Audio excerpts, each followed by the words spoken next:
Les gars, le Bitcoin se trouve actuellement à un énorme carrefour. Alors, si vous ne vous préparez pas dès maintenant pour le prochain mouvement majeur des cryptos, alors il y a des chances que vous vous fassiez bientôt démolir, tout comme les 200 millions de dollars en crypto qui se sont fait liquider hier en l'espace d'une seule heure seulement au cours de la journée d'hier lors de ce drop. Alors aujourd'hui, il faut que je vous parle du prochain mouvement parce que durant les quelques prochains jours, vous allez voir des événements significatifs arriver. Il faut que je vous montre mes transactions. Comme vous le savez, je suis toujours transparent avec vous à 100%, alors je vais tout vous montrer. Donc, si vous êtes en train de ressentir de la FOMO pour les altcoins actuellement, si vous ressentez le besoin de vous lancer rapidement dans des positions, assurez-vous de regarder cette vidéo parce que j'ai pour vous beaucoup de choses à couvrir aujourd'hui les gars. Alors bienvenue à tous, je m'appelle Maxime et je vous apporte chaque jour des nouvelles vidéos en français sur les crypto-monnaies en vous apprenant comment vous faire de l'argent sur ce marché. Si vous êtes nouveau sur cette chaîne, alors soyez sûr de vous abonner et d'activer la cloche dès maintenant. Alors, on a finalement assisté à une chute assez importante hier depuis le temps qu'on en parlait. Vous pouvez voir qu'on a fini par avoir ma boîte orange ici qui a pu maintenir le prix du Bitcoin de ce côté sur l'intervalle de 4 heures lorsqu'on a chuté jusqu'aux 36 000 $. Après ça, on a eu un rebond important. Cependant, ça n'a pas réussi à maintenir le prix du Bitcoin entièrement pendant très longtemps. Et donc, on a finalement assisté à une chute jusqu'aux 34 744 $. Pour le coup, je sais que sur certaines plateformes d'échange, on est passé encore plus bas. D'ailleurs, on s'est rapproché de ma ligne orange que vous avez ici aux 34 400 $ approximativement. Alors, encore une fois, ces niveaux continuent de garder une certaine importance, mais on est quand même passé tout droit à travers, ou presque. Pour le coup, c'est pas le plus important dont j'aimerais vous parler aujourd'hui. En fait, la chose principale, c'est que, forcément, je vous avertis d'une chute potentielle du Bitcoin depuis, 4 jours ici, comme vous pouvez le voir. Là, c'est la première vidéo dans laquelle je vous ai parlé de ça, c'était lorsque le Bitcoin se trouvait tout en haut, et je vous disais, écoutez, il faudra bien qu'on passe par une petite période de retrait. Maintenant, ce recul, comme on a pu le voir, était d'environ 8,5%, ce qui n'est pas trop mal, et laissez-moi en fait de revenir à cette vidéo. Vous pouvez voir, on va revoir un peu ce dont on discutait afin que je ne doive pas me répéter. Je vais vous montrer pourquoi je pensais qu'on devait voir un petit pullback. Vous savez que c'était principalement en raison de cette fameuse divergence du RSI dont je vous parle depuis quelques jours. Mais voilà, juste pour tout vous rappeler, afin qu'on reparte sur de bonnes bases et qu'on puisse se souvenir de ça la prochaine fois qu'on aura une situation similaire, laissez-moi revenir un petit peu en arrière avec cette vidéo et écoutez ce que j'ai dit. Mais si le marché devait réagir comme il se doit, si j'ai envie de dire, si le marché fait ce qu'il est supposé faire en fonction des aspects techniques, alors il risque de voir un petit recul avant un nouveau potentiel de hausse, et c'est certainement quelque chose auquel je m'attendrai à ce stade vu la grosse résistance qui nous fait face. Alors de quelle ampleur ce recul risquerait-il d'être? Si on redescend jusqu'à cette ligne orange, ça ne représenterait pour le coup que 2,5%, ça fait pas trop peur. Si on prend ceci plutôt, là ça nous donne 8%, c'est plutôt probable, j'ai envie de dire que quelque chose, ce serait plutôt ce niveau auquel on pourrait s'attendre, ça ferait 34 200 $, et puis encore un plus gros niveau ici, c'est 33 000 $, ce qui signifierait un retrait de 10%. Alors, je vous avais donné dans cette vidéo en particulier 3 différents niveaux précis auxquels le Bitcoin pourrait potentiellement revenir lors d'une chute. Et comme je vous le disais, le premier était ici à 36 100 $, le deuxième à 34 250, niveau duquel on s'est bel et bien rapproché d'ailleurs, et le dernier ça aurait été ici les 33 000 $. La question en ce moment est donc de savoir si on risque de progresser à la hausse pour le Bitcoin, ou est-ce qu'on va continuer peut-être cette tendance, potentiellement atteindre l'un des niveaux inférieurs qu'on a ici. Voilà le truc. Et c'est à cela d'ailleurs qu'il faudra que vous fassiez attention prochainement. Si on reprend ici la divergence du RSI sur l'intervalle journalier, je vous dirais que ça s'est déjà produit en fait. Maintenant, si vous regardez les occurrences précédentes, et c'est ce qu'on a utilisé d'ailleurs comme référence, si vous vous en souvenez, lorsque ça s'est produit par le passé ici en 2023 par exemple, on a chuté de 11% sur cette première occasion. Maintenant, la deuxième fois, encore une fois ici, vous avez cette divergence du RSI, on a chuté Attendez, on va prendre le top ici, ce sera plus facile. On a chuté en prenant cette consolidation en compte, c'était d'environ 8%. Ensuite, on a constaté une autre chute majeure après ça, mais pour le coup, ça n'a rien à voir, je pense, avec la divergence du RSI de ce côté. Alors voilà, on a chuté de 10% la première fois, 8% la deuxième fois, et celle-ci, on est à partir du sommet, ici on est à peu près 9%, donc c'est dans les cordes, j'ai envie de dire. Je dirais que la divergence du RSI, c'est déjà manifesté, maintenant ça ne fait plus partie, de quelque chose qui peut nous inquiéter. Selon une échelle des probabilités, je pense qu'il faudrait voir encore davantage de hausse pour le Bitcoin, c'est ce qui est le plus probable selon moi, et ce sera quelque chose qui va rendre forcément les bulls super heureux, mais l'essentiel, c'est qu'on était préparé à ce recul et on a pu en profiter. Alors, en ce moment, on assiste, à une montée en puissance visiblement, mais le prochain niveau de résistance se situe ici, à environ 32 36 100 dollars approximativement. Maintenant, on est en train de voir un pump en ce moment sur l'intervalle de 4 heures. Alors, si on parvenait à franchir ceci, eh bien, j'imagine qu'on pourrait avancer encore plus, voir un nouvel effort vers la boîte orange que vous avez juste ici et venir la titiller une fois encore. Alors, c'est quelque chose auquel je m'attends en ce moment, vous le savez, mais il faudra d'abord franchir ce niveau. Alors, si on y parvient, très bien, voyons voir. Si on a un retrait, eh bien, pas de souci. On va rétablir ceci en tant que support, espérons-le, puis forcément repartir à la baisse. Donc, je suis toujours un énorme bull du Bitcoin. J'étais juste, eh bien, encore une fois, sur un intervalle très court, un petit peu bearish, c'est ce que je vous expliquais. On a eu ce fameux pullback auquel je m'attendais, et maintenant, je pense qu'on va pouvoir enfin franchir ce niveau. Je m'attends à davantage de hausse pour le Bitcoin, c'est ce que j'ai hâte de voir. Dans l'ensemble, sur l'intervalle hebdomadaire, eh bien, une chose, ouais, là, encore une fois, c'est le truc un peu bâclé que j'avais fait, eh bien, comme une certaine prédiction un peu marrante.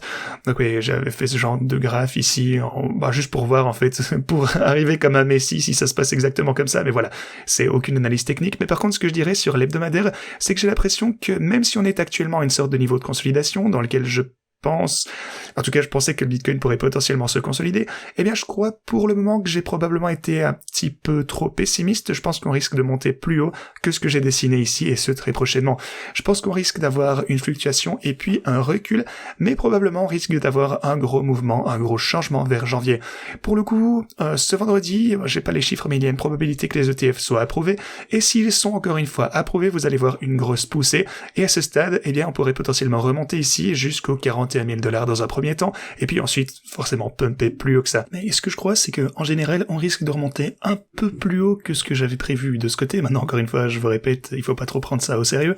Voilà, pour le coup, c'est quelque chose que j'ai tracé quand on était ici. Ce graphe tout entier, c'est quelque chose que j'avais tracé, il y a plusieurs années, lorsqu'on était ici tout en bas. J'ai créé un petit peu, tout ce layout, comme on appelle ça, de telle sorte que ce niveau ici, on accumule à l'intérieur, monter, et puis la rupture structurée ici, bref. Donc voilà, c'est un graphique au très long terme que, j'utilise généralement des années à l'avance. Donc voilà. Forcément, il y aura quelques différences, ça peut pas être extrêmement précis, mais c'était plutôt pour nous donner une idée des time frames, comme on appelle ça. Dans l'ensemble, ça s'est plutôt bien déroulé, j'ai envie de dire. Mais ceci étant dit, avant que je vous parle de mes gros trades, les gars, on a tellement de choses à se dire aujourd'hui.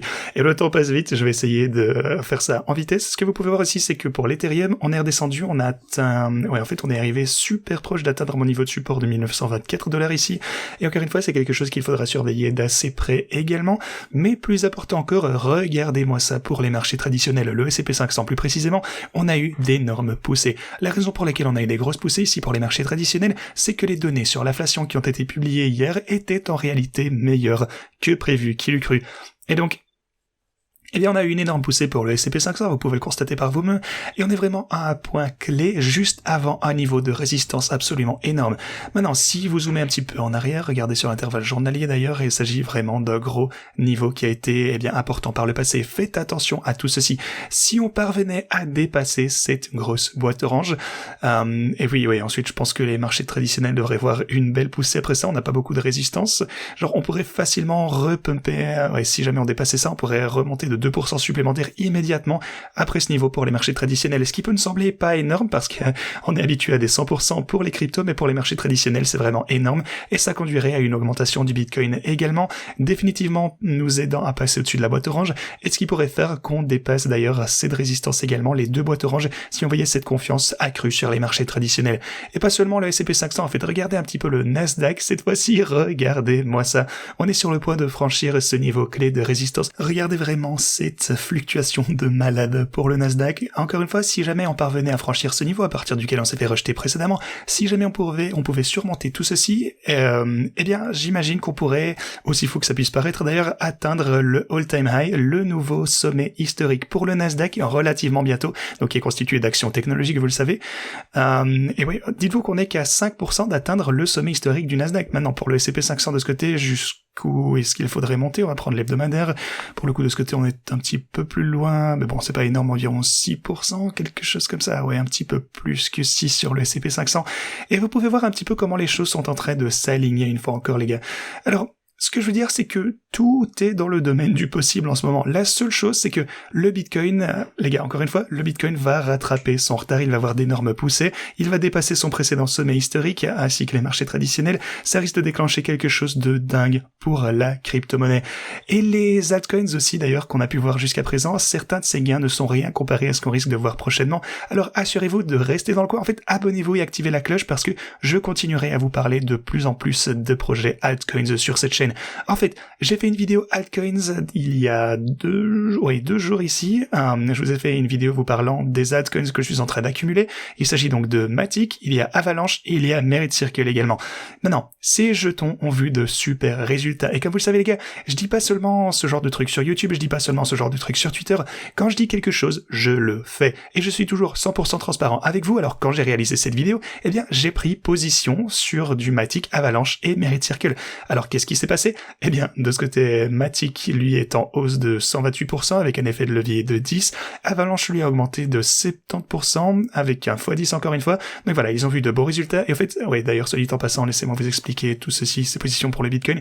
Comme vous le savez, lorsque je vous parlais de cette divergence baissière, je vous parlais également du fait de construire une position short pour le Bitcoin, que je recommandais pas d'ailleurs, souvenez-vous-en. C'est donc ce que j'ai décidé de faire, vous pouvez le voir juste ici. Maintenant pour le coup, j'ai pas encore pris mes profits là-dessus, il faudrait que j'y pense parce que, eh bien, encore une fois, comme je vous le disais dans la vidéo que je vous ai publiée hier, ça aurait été un point logique ici à partir duquel prendre son profit, mais je ne l'ai pas fait, j'ai en quelque sorte raté cette opportunité, et puis quand on a commencé à reperdre ce niveau, à avoir un dump, eh bien j'allais forcément atteindre ce niveau pour prendre mes profits pour cette position short, et je l'ai encore raté, mon ordre ne s'est pas déclenché, et donc en ce moment je suis un petit peu, eh bien je suis toujours dans cette position en fait. Lorsque j'ai vu que Bitcoin franchissait ce niveau, je me suis également lancé dans un short pour l'Ethereum, même si encore une fois je vous dis, je vous répéterai jamais assez d'être super prudent, surtout avec l'Ethereum en ce moment, parce que de son côté, eh bien ça fait partie de ces projets qui pourraient, eh bien simplement bouger énormément avec des nouvelles, avec le Bitcoin, l'ETF, tout ça, surtout pour l'Ethereum actuellement, des nouvelles pourraient être publiées qui nous mèneraient à quelque chose comme ça en fait, pourquoi pas. Donc voilà, ici on a une news, l'Ethereum a bondi immédiatement de 12%, ce qui est absolument fou et qui pourrait complètement changer votre stratégie, donc je ne suggère pas de shorter l'Ethereum en ce moment. Bon, ici, je l'ai quand même fait, simplement parce que, eh bien, je suis un trader expérimenté, et je sais comment gérer ceci, et puis je peux me permettre un peu plus de risques. Alors si jamais on devait voir une grosse pump, eh bien, ça ne fait que partie d'un portefeuille diversifié. Mais voilà. Le short pour Ethereum, eh bien, est en perte actuellement, et ça nous montre simplement que je devrais peut-être suivre mes propres conseils un peu plus souvent. Mais à part ça, le short du Bitcoin que j'ai construit, eh bien, oui, pour le coup, je vais en sortir très bientôt. J'attends juste de voir si on est capable de franchir ce niveau potentiellement parce que si on franchit ce niveau, eh bien, boum, je sors, je prends mon profit ici. Mais par contre, si jamais on se fait rejeter, supposément, je vais sortir en profit de ce short, mais si jamais on revenait ici, eh bien qu'on avait un rejet à partir de ce niveau, qu'on n'arrivait pas trop à avoir assez d'élan, eh bien alors j'attendrai une opportunité de sortir, probablement aux alentours des 35 500 si on se fait rejeter, je verrai bien où je pourrais eh bien sortir, mais je pense pas qu'on aura à nouveau l'occasion de faire ce genre de truc. Enfin, on dit jamais forcément en trading, mais selon une échelle des probabilités, comme je vous le dis, eh bien je pense qu'avec tout ce qui se passe actuellement sur les marchés traditionnels et le reste, avoir l'opportunité de prendre ses bénéfices sur un short ou d'acheter du Bitcoin ici, ou même d'ailleurs de reprendre position, je vous le répète, eh bien je pense que la meilleure chance qu'on a pu avoir récemment ici, c'était aux 34 700, alors qu'on s'approchait de ma ligne orange. Voilà un petit peu tout ce qui concerne ce trade en particulier. Comme je vous l'ai montré dans l'intro, 200 millions de dollars de crypto se sont fait liquider en seulement 1 heure de temps hier. C'est absolument énorme, on voit pas ça tous les jours, et c'est vraiment à ça qu'il faut faire attention. Encore une fois, ne jouez pas trop, eh bien de manière imprudente avec l'effet de levier, il faut être super prudent en tradant dans ce genre de marché, et il faut vous préparer aux dips qui pourraient survenir, surtout lorsqu'on a une configuration aussi claire que la divergence baissière ici. Maintenant, on va parler davantage de mes trades. Ici, c'est ce qu'on a sur Bybit, j'ai toujours ça qui est en cours de ce côté. Ok, ceci étant dit, on va parler de mes trades qui sont de ce côté parce que finalement, enfin, on a atteint ces fameux 100% pour mes stratégies de trading. Vous pouvez voir que ceci a failli l'atteindre également. Donc oui, le bot d'Ethereum, le bot rapide d'Ethereum, en fait, de rattraper très rapidement le bot cycle Bitcoin, même si le cycle Bitcoin, eh bien, avait énormément d'avance. En fait, c'était genre à 90%, alors que ceci était à genre 40, 45%, quelque chose comme ça, je m'en souviens plus exactement. Mais voilà, ça a fait un travail formidable. Et tous ces bots rapides, en fait, ont fait un super job récemment. Les bots rapides, en général, sont souvent les plus performants, qui utilisent la volatilité, la plus petite volatilité que vous connaissez. Bon, ici, pour le coup, c'était une volatilité plutôt décente, mais bon, majoritairement de la latéralisation en accumulant de plus en plus. Et c'est la beauté de ces stratégies, de ces bots. Rappelez-vous, hier, lorsque j'ai réalisé ma vidéo, le Bitcoin était à environ 36 800 $. On est donc à environ $1000 de moins qu'hier sur le prix de la crypto, mais étant donné que ces bots peuvent acheter le dip sans intervention à mesure qu'on descend ici et prendre des bénéfices sur la hausse, les bots ont déjà réalisé davantage de bénéfices que si on avait simplement holdé du Bitcoin. Donc ces bots profitent de la volatilité en achetant à la baisse et en prenant leur profit à la hausse, et c'est absolument fantastique. C'est pourquoi ces bots ont toujours fait de manière constante des meilleurs résultats que le Bitcoin et l'Ethereum si on les avait simplement holdés. Donc super à voir. Félicitations à tous ceux qui ont utilisé ces stratégies. Vous pouvez maintenant retirer tout ce que vous avez mis dans ce bot. Vous pouvez simplement retirer votre investissement et trader avec vos bénéfices. Et puis, forcément, ça se passe comme ça se passera. Mais voilà, je suis super heureux pour tous ceux qui ont pu gagner de l'argent grâce à ces bots.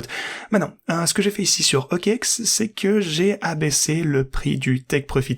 Vous pouvez vous rendre ici sur la droite, cliquer sur ceci, en fait simplement ajouter le plus bas possible. Attendez, si vous faites ça comme ça, tapez, ça doit être supérieur à 35 958. Mais voilà, ça c'est par exemple pour moi. Mais alors pourquoi est-ce qu'ils ont fait ceci? Parce que ils ont accumulé, je pense, 13 sur 11 ordres, ici 7 sur 8 pour les ordres de sécurité, donc je vais baisser le TP pour que donc lorsqu'on a accumulé beaucoup de positions ici sur OKX, on puisse en sortir vite. Sur BitGet, j'ai pas fait ça, et d'ailleurs les bots BitGet sont également aussi ici de 15, 7, 5 encore, 13, 8% ici. Donc voilà, vous pouvez également abaisser votre prix de Take Profit sur BitGet, allez simplement dans les paramètres du bot, vous avez le pourcentage de Take Profit, réduisez ce pourcentage, et puis une fois qu'on a pu exécuter cette position, réaliser vos bénéfices, vous pouvez revenir en arrière et ajouter le même pourcentage qu'avant. Voilà, encore une fois, si vous souhaitez en savoir plus sur tout ceci, assurez-vous de regarder la vidéo en la description, ça vous explique tout ce que vous avez besoin de savoir pour utiliser ces outils en prenant le moins de risques possible. Mais si vous souhaitez utiliser ces stratégies de trading par vous-même, je vous suggère tout d'abord d'utiliser OKX si vous le pouvez. Vous pouvez vous rendre dans la description de cette vidéo et réclamer d'ailleurs jusque $60,000 en bonus de dépôt en cliquant sur le lien juste ici, cliquez sur rejoindre maintenant. Une fois que vous avez votre compte, lorsque vous avez cliqué donc sur rejoindre maintenant en utilisant ce lien, vous êtes éligible au bonus et puis vous pouvez descendre un peu plus bas et en un seul clic configurer chacun de ces bots. Ici vous avez le bot de cycle lent et les bots rapides. Si vous ne pouvez pas utiliser OKX, vous avez BitGet qui est disponible dans davantage de pays. Inscrivez-vous ici, une fois inscrit vous êtes éligible à $8,400 en bonus de dépôt. Cliquez sur donc ce lien qui vous amènera ensuite à cette page où vous pourrez vous abonner à tous les bots de trading. Donc cliquez, une fois que vous êtes abonné, cliquez sur n'importe lequel des bots que vous souhaitez utiliser. Vous avez les bots lents, rapides et de cycle. Maintenant, pour le coup, il ne reste qu'une trentaine de places sur BitGet. Donc, si vous souhaitez utiliser ces bots de trading sur BitGet, assurez-vous de vous abonner dès que possible avant que ce ne soit potentiellement plus possible. Ok, ceci étant dit, parlons maintenant de quelque chose de super important parce que les rendements des bons du trésor américain sont actuellement en train de chuter. Vous pouvez voir que le rendement ici à 10 ans est passé de 5 à 4,4%. Encore pour la TradFi, c'est énorme. Vous pouvez voir que le rendement de 2 ans est passé de 5,25 à 4,8%. Et c'est l'une des choses les plus importantes à l'heure actuelle à surveiller pour avoir un bull run des cryptos. Parce qu'à mesure que les rendements vont chuter, les gens qui ont leur argent placé dans ces obligations, dans ces bonds, voudront acheter d'autres moyens de gagner beaucoup d'argent. Ils vont chercher en fait des alternatives, ils seront plus spéculatifs et ils vont mettre leur argent potentiellement en crypto. Et c'est pourquoi même si, donc disons potentiellement si on devait constater une chute énorme pour le Bitcoin et que, j'en sais rien moi, que tous ces bots, que tous ces ordres étaient remplis et que je me retrouvais avec mon Bitcoin coincé, eh bien ça ne me dérange pas. Même pour l'Ethereum, ça me convient tout à fait. Je sais que ce n'est qu'une question de temps avant que des choses vraiment dingues n'arrivent pour la crypto en général, ok? Alors, les nouvelles sur l'inflation publiées hier étaient donc super bonnes comme je vous disais. L'inflation a en fait diminué, elle était inférieure aux attentes. L'inflation de base en fait diminuait de 0,2 au mois par mois et de 4 d'une année à l'autre. On avait prévu 0,3 et 4,1, donc bonne nouvelle. L'inflation est inférieure aux attentes, c'est absolument fantastique et c'est ce qu'on veut voir, c'est ce que la Fed veut voir. Alors tout ceci amène également les gens à s'attendre à ce que la Fed commence potentiellement à réduire ses taux plus tôt que prévu. Bon, pour le coup elle avait dit le contraire, mais il réévalue souvent. Donc à mesure qu'on a plus d'élan qui arrive sur le marché, à mesure que de plus en plus de personnes prennent davantage de risques et s'attendent à ce que la Fed réduise ses taux d'intérêt, vous savez, bientôt la spéculation revient, les choses, repartent plus à la hausse après ça. Maintenant, il y a encore d'autres choses, à savoir de quoi parlait la Fed dans le rapport publié hier sur les chiffres de l'inflation. Je vais vous le dire tout de suite, ils ont dit que le rapport de l'IPC d'octobre paraissait plutôt bon. Ça fait longtemps qu'on n'a pas entendu des trucs positifs. Sinon maintenant, pour les ETF Bitcoin Spot, il nous reste encore jusqu'à ce vendredi pour qu'ils les approuvent tous d'un coup s'ils le veulent. Les analystes de Bloomberg estiment qu'ils ne pensent pas que ça va se produire ce vendredi malheureusement.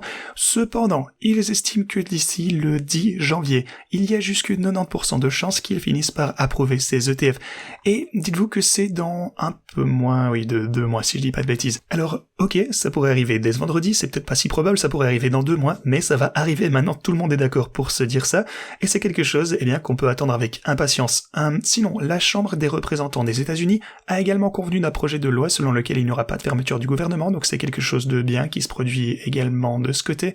Maintenant, enfin un petit avertissement parce que beaucoup de personnes en fait sont en train de voir du FOMO en DYDX, qui est un jeton qui fait des perpétuels essentiellement on-chain, d'après ce que j'en ai compris. Et ouais, si je me souviens bien, je devrais dire parce que je n'ai pas vraiment trop creusé dans ce projet, mais voilà, je crois qu'ils font du trading avec effet de levier on-chain, quelque chose comme ça. Quoi qu'il en soit, c'est pas le sujet. Le fait est que beaucoup de personnes s'intéressent de près. On a vu une poussée énorme en ce moment pour le DYDX, mais une chose à noter, c'est que ils vont avoir un énorme déblocage de jetons provenant d'investisseurs privés. Alors, oui, je pense que c'est à la fin de ce mois, donc si j'étais vous, je serais très prudent en ce moment si j'investissais, parce que si j'étais une whale du DYDX et que je sais qu'on va avoir un gros déblocage de jetons, j'essaierais de manipuler le prix, j'essaierais de faire monter le prix énormément haut afin de pouvoir, me protéger contre ceci. Alors les whales pourraient shorter avec le même montant que ce qu'elles vont récupérer lorsqu'il sera débloqué afin de pouvoir un petit peu bloquer déjà mes bénéfices de cette façon. Donc faites très attention avec le DYDX. En ce moment les gars, je ne serais pas surpris de constater un énorme pullback alors que les gens sont en train de se protéger et après le déverrouillage de voir les prix rechuter par rapport aux autres jetons. Donc voilà. Je sais qu'on me l'a demandé en commentaire, c'est mon avis, mais faites-en ce que vous voulez. Ceci étant dit, c'est ce que j'avais pour vous aujourd'hui. Merci d'avoir regardé et à la prochaine.